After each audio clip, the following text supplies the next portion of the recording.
Je pense que mon ex-fiancé me harcèle depuis 7 ans et a essayé de pousser ma femme à me tromper. Pour le contexte, mon ex-fiancé Jess, 31F, et moi, 31M, avons commencé à sortir ensemble pendant notre 2e année d'université. Nous nous sommes rencontrés par des amis communs et la connexion a été instantanée. Elle était charmante et extravertie, se faisant des amis partout où elle allait.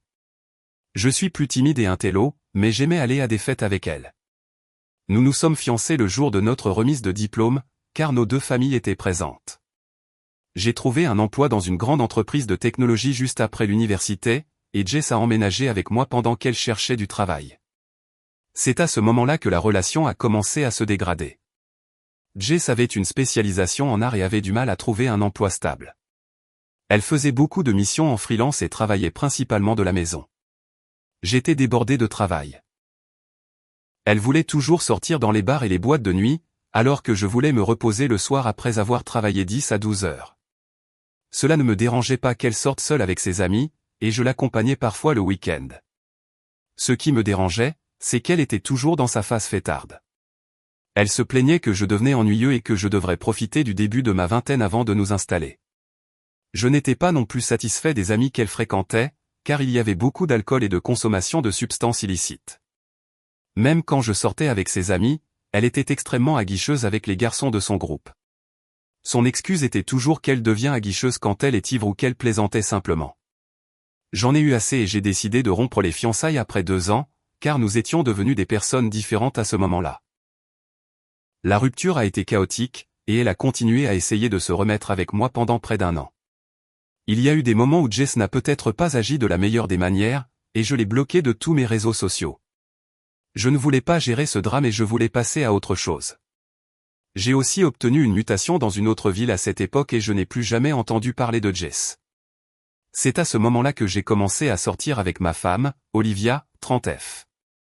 Ma femme était l'exact opposé de Jess. Elle était très douce et casanière, comme moi. Elle savait que j'avais été fiancé avant. Nous sommes sortis ensemble pendant 3 ans et sommes heureux en mariage depuis 2 ans maintenant. Une des choses que je n'ai jamais changé après mon mariage, ce sont mes jeudis soirs. 3 de mes plus proches amis d'université sont maintenant dispersés à travers le pays, et nous jouons généralement à un jeu vidéo ensemble le jeudi soir, une tradition depuis nos années d'université. Olivia s'est souvent plainte de s'ennuyer pendant ce temps. Il y a environ 6 mois, Olivia m'a dit qu'elle avait reçu une invitation Facebook pour un groupe qui organisait des soirées peinture et vin le jeudi. Il s'agissait principalement de 8 à 10 femmes qui se réunissaient chez quelqu'un et passaient la soirée à peindre, boire du vin et papoter. Selon Olivia, c'était juste quelques femmes au foyer et des divorcés, et elles l'ont bien accueilli. Le nom d'une des femmes était Jess, mais je n'y ai pas prêté beaucoup d'attention. Il y a 2 semaines, Olivia m'a dit que c'était l'anniversaire de Jess et qu'elle voulait organiser une soirée entre filles dans une boîte de nuit. Olivia déteste la musique forte, mais Jess l'a convaincue de venir pour le dîner et quelques verres. Ce soir-là, j'ai reçu un appel d'Olivia à 22 heures me demandant si je pouvais venir la chercher. Je sentais que quelque chose n'allait pas et je suis immédiatement parti la récupérer. Je suis allé au bar et je suis entré pour aller chercher Olivia. J'ai été choqué de réaliser que son amie Jess était mon ex-fiancée. Elle a également semblé surprise de me voir là. J'ai été poli et j'ai dit bonjour à tout le monde, mais Olivia voulait partir le plus tôt possible. Une fois dans la voiture, j'ai dit à Olivia que Jess était mon ex-fiancée, que je n'avais pas vu depuis près de 7 ans. Olivia a été choquée de l'apprendre et ne le savait pas. C'était fou, car je ne savais même pas que Jess vivait dans la même ville que nous. Olivia m'a dit que c'était Jess qui avait créé le groupe de peinture. Elle avait divorcé de son mari il y a 2 ans et avait déménagé dans notre ville pour un nouveau départ. La raison pour laquelle elle m'avait appelé était qu'elle commençait à être mal à l'aise avec la situation au bar. Comme Jess et une autre femme étaient célibataires, elles encourageaient les hommes à les draguer et les invitaient à leur table.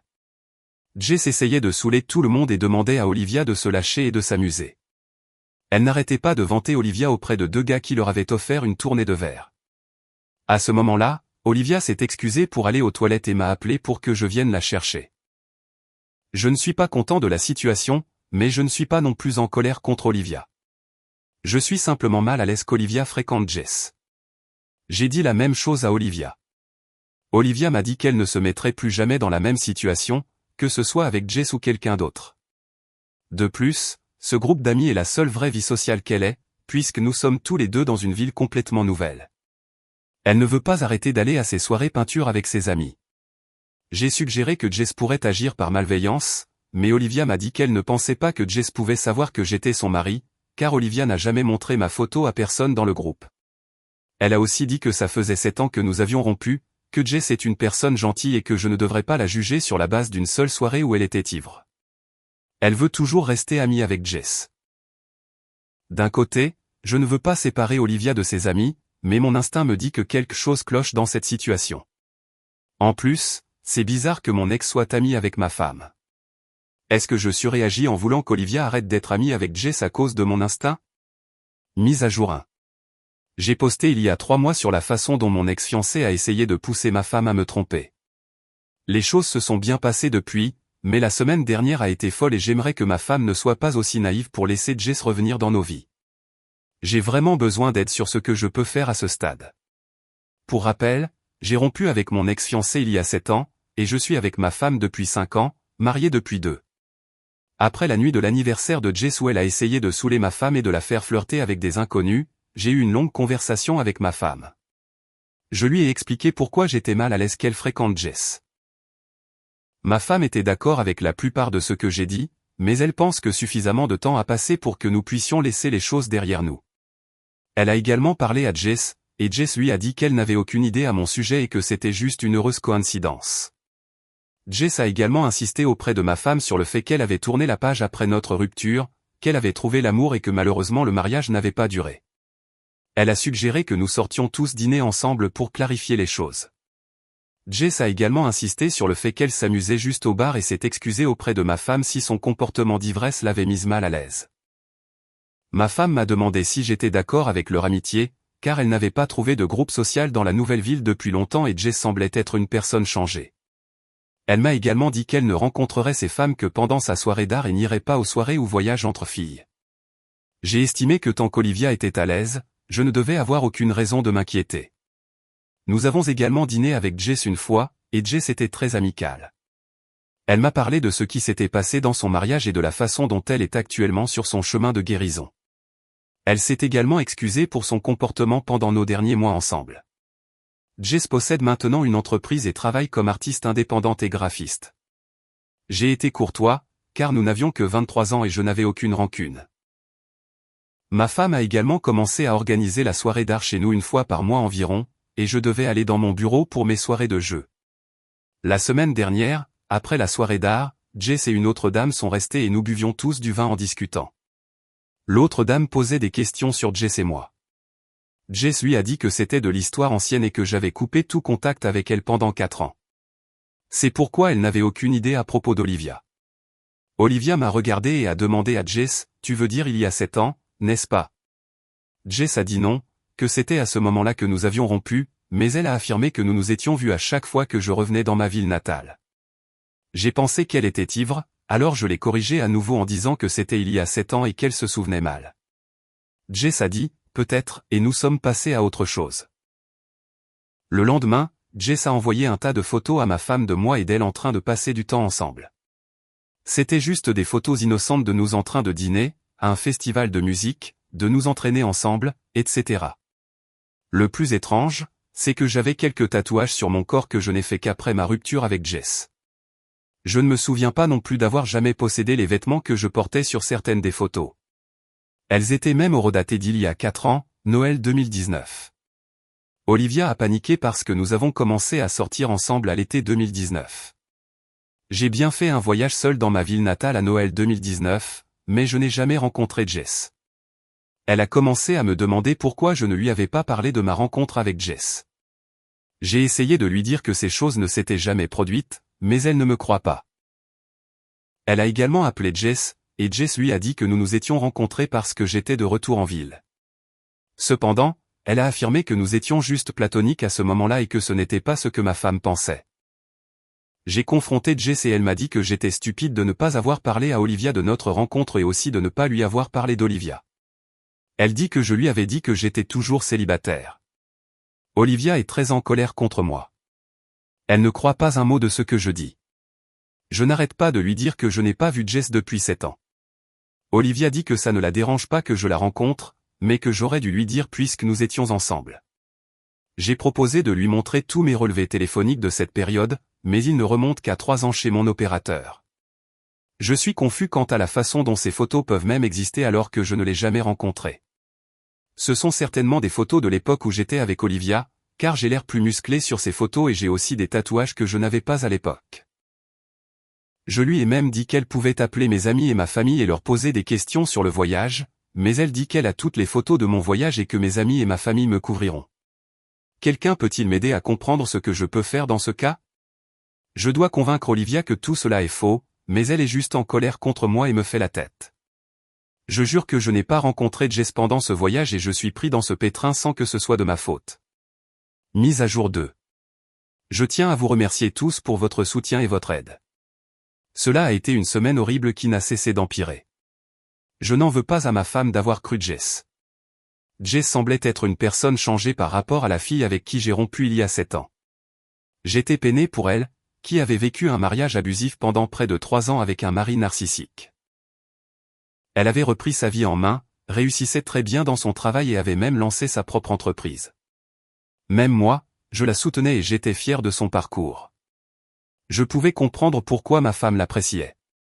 Après que Jess a envoyé des photos à ma femme, j'ai tout essayé pour prouver que les photos étaient fausses. Je les ai montrées à 3 connaissances qui m'ont dit qu'elles pourraient m'aider. Aucune d'entre elles n'a pu trouver d'incohérence dans les photos. J'ai aussi appelé mes parents et mon ami que j'avais rencontré pendant ce voyage. Ma mère a vu la photo de la salle de sport et a reconnu que c'était la salle Inca où mes parents vont. Elle s'est souvenue que j'avais utilisé leur laissez-passer d'invités pendant cette visite. Mon ami a également identifié le parc où la photo du festival de musique a été prise. Il a confirmé que nous y étions allés pendant ma visite pour une cérémonie d'illumination du sapin de Noël. Les choses devenaient vraiment déroutantes quant à la façon dont des photos de Jess et moi pouvaient exister dans ces lieux. Jess, de son côté, réconfortait ma femme, lui disant qu'elle n'insinuait rien en envoyant les photos. Elle a dit qu'elle était mariée à l'époque et que nous nous étions simplement croisés plusieurs fois pendant cette visite. Jess disait à ma femme de ne pas trop réfléchir aux photos et que j'avais dû oublier que nous nous étions croisés. Ce qui a un peu calmé ma femme, c'est que ma mère lui a parlé et lui a dit qu'en aucun cas je ne fréquenterais Jess après tout ce qui s'était passé lors de notre rupture. Les choses avaient été très compliquées et il y avait une raison pour laquelle elle était bloquée partout. Ma femme a été d'accord avec elle et m'a dit de laisser tomber. Cependant, c'était un sentiment horrible car je n'avais aucune preuve réelle que c'était faux et j'attendais juste que le couperet tombe à tout moment. J'ai enfin eu un coup de chance incroyable hier soir. Ma femme a décidé de ne pas aller à sa soirée peinture avec Jess et ses amis et m'a dit qu'elle voulait juste qu'on la laisse seule pour lire. Je voulais m'asseoir avec elle, mais elle m'a dit d'aller jouer avec mes amis car elle voulait un peu de temps seule. Pendant notre session de jeu, j'ai raconté à mes 3 amis les plus proches ce qui s'était passé et comment il y avait des photos de moi et Jess dans des endroits que j'avais réellement visités pendant ce voyage. La session s'est transformée en une séance où ils critiquaient Jess, racontant de vieilles histoires et à quel point elle est manipulatrice. Après notre session de jeu, mon ami Jim m'a appelé au téléphone et m'a dit qu'il voulait parler de quelque chose d'important concernant Jess. Il m'a demandé si j'étais seul car il ne voulait pas qu'Olivia entende. Je lui ai dit que je devais aller dans une autre pièce. J'ai mis mon téléphone sur haut-parleur, je suis entré dans notre chambre où Olivia était assise et je lui ai fait signe de se taire. Jim m'a dit qu'il était en contact avec Jess depuis 3 ans. Il a dit qu'elle était toujours mariée mais prévoyait de quitter son mari. Ils se connaissaient parce que Jess était ma petite amie pendant toute l'université. Les premières conversations consistaient simplement à prendre des nouvelles et Jess se plaignait de son mari. Il m'a dit que Jess s'était renseignée sur moi à quelques reprises, car elle avait appris que je m'étais fiancé avec Olivia à cette époque. Il a dit qu'ils se parlaient depuis un certain temps. Jess lui a également parlé de la coïncidence qu'Olivia soit dans son groupe de peinture et de la façon dont elle m'avait rencontré il y a quelques mois quand j'étais allé chercher Olivia. Elle a dit à Jim qu'Olivia était venue à son anniversaire, qu'elle buvait beaucoup et flirtait avec des hommes. Elle lui a même envoyé quelques photos. Il y en avait quelques-unes de Jess et Olivia ensemble, puis d'Olivia enlaçant et embrassant un homme sur la joue. Je lui ai demandé de me transférer les photos et il me les a envoyées sur Discord. Jess lui a dit que je suis toujours le même type peu sûr de lui et que je devais sûrement suivre Olivia à la trace, car je me suis présenté au bar à 22h comme un parent pour la récupérer. Jess ne savait pas qu'Olivia m'avait appelé des toilettes pour que je vienne la chercher. Jess a fait une blague à Jim sur l'ironie du fait que j'avais rompu avec elle parce qu'elle aimait faire la fête et que maintenant j'étais marié à une fêtarde. J'ai demandé à Jim pourquoi il ne m'avait pas partagé ses photos plus tôt. Il a dit qu'il ne voulait pas mettre de l'huile sur le feu dans mon mariage sans connaître tous les détails. J'étais vraiment en colère contre Jim à ce moment-là et je lui ai demandé ce qu'il avait dit d'autre à Jess à mon sujet. Il a dit pas grand-chose et qu'il parlait à peine de moi. Cependant, Jess était obsédée par Olivia et la dénigrait beaucoup, alors Jim lui a peut-être donné quelques informations sur Olivia, comme ce qu'elle fait, où elle travaille, etc. J'ai demandé à Jim s'il avait déjà parlé à Jess de nos soirées de jeu, et il a dit qu'il n'avait pas mentionné comment Olivia se plaint de s'ennuyer. Je lui ai dit de ne rien dire à Jess de notre conversation. Jim m'a demandé de ne dire à personne qu'il était en contact avec Jess. Il a dit que sa femme pourrait se faire de fausses idées et qu'il voulait juste me contacter parce que les choses semblaient devenir vraiment bizarres dans ma vie. Olivia écoutait tout et regardait avec incrédulité les photos que Jim avait partagées. Dès que j'ai raccroché, elle a commencé à m'expliquer que c'étaient les mêmes gars que Jess avait invités à leur table et qui leur payaient des verres. Cependant, elle ne s'était jamais tenue à côté d'eux, et encore moins les avait enlacés ou embrassés.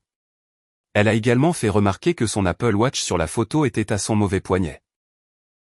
Elle était aussi effrayée que Jess la connaisse depuis près de 3 ans et qu'il était impossible qu'elle ne l'ait pas reconnue quand elle a rejoint le groupe de peinture. Olivia était également furieuse contre Jim pour avoir parlé à Jess et m'avoir poignardé dans le dos pendant tant d'années. Elle a souligné que Jim avait été absent une journée lorsque lui et sa famille nous ont rendu visite l'année dernière. Jim était parti toute la journée et était rentré tard le soir parce qu'il devait travailler depuis son bureau dans notre ville. 15 minutes après notre conversation, Jess a envoyé un message à ma femme pour lui dire qu'elle leur avait manqué à la soirée peinture et qu'elle la verrait la semaine prochaine. Son niveau de tromperie nous a vraiment donné des frissons, et Olivia était très inquiète. Olivia veut couper tout contact avec Jess, mais je crains que cela ne soit pas suffisant. Je ne sais toujours pas comment Jess sait ce que j'ai fait lors de ma visite chez mes parents en 2019 et tous les endroits où je suis allé. Je ne sais pas non plus à qui d'autre Jess parle et envoie des photos truquées d'Olivia pour la faire passer pour ce qu'elle n'est pas. C'est vraiment déstabilisant et je réfléchis à la manière de confronter Jess et de m'assurer qu'elle ne nous dérangera plus jamais. Merci encore pour toute l'aide de la communauté, vos messages m'ont vraiment aidé à garder la tête froide pendant cette semaine difficile.